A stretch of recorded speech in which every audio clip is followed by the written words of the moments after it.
Well, welcome to Colchester Castle Museum. You're standing in the temporary exhibition station in the castle, where we've got the most amazing collection of terracotta figurines from China.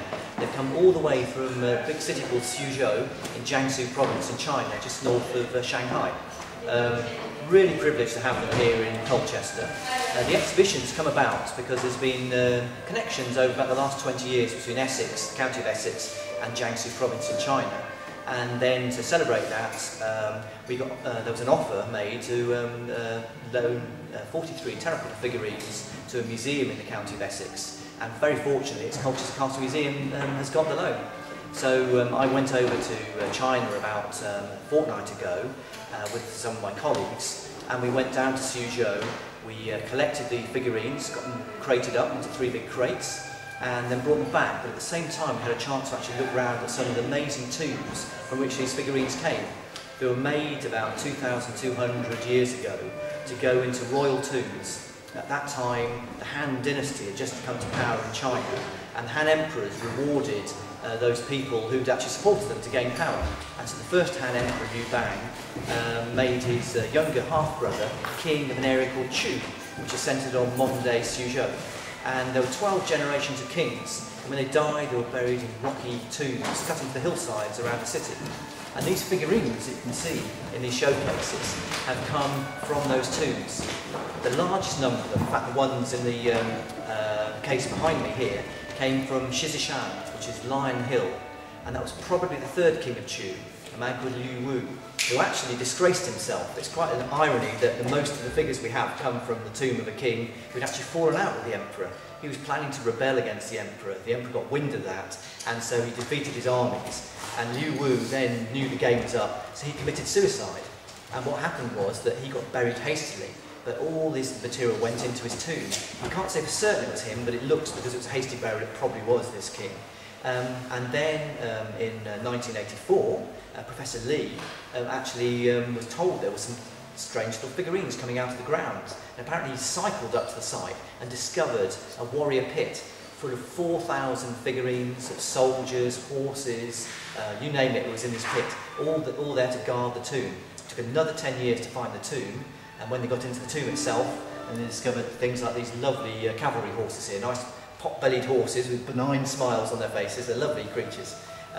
So all of this now has come over to Colchester Castle Museum, and we're trying to tell that story, that early Han dynasty, the Western Han Empire, in the museum here. And I think it's going to be a really good attraction for local people to come to, and particularly the Chinese community in Colchester as well.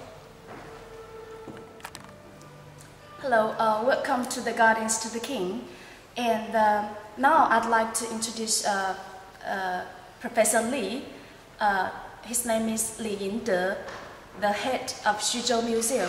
He's going to tell us about the excavation in 1984, about the Shizishan, the excavation of Shizishan terracotta figures, and also about the excavation experience in 1986 in Beidongshan. Because the most surprising thing in the Beidongshan excavation is that it is the royal tomb for the king of Chu, and you can see the terracotta figures. They are the guardians to the king, and the colors are well preserved and very beautiful. After so many years, and they are still so beautiful. So let's listen to what Professor Li is going to talk about. Thank you.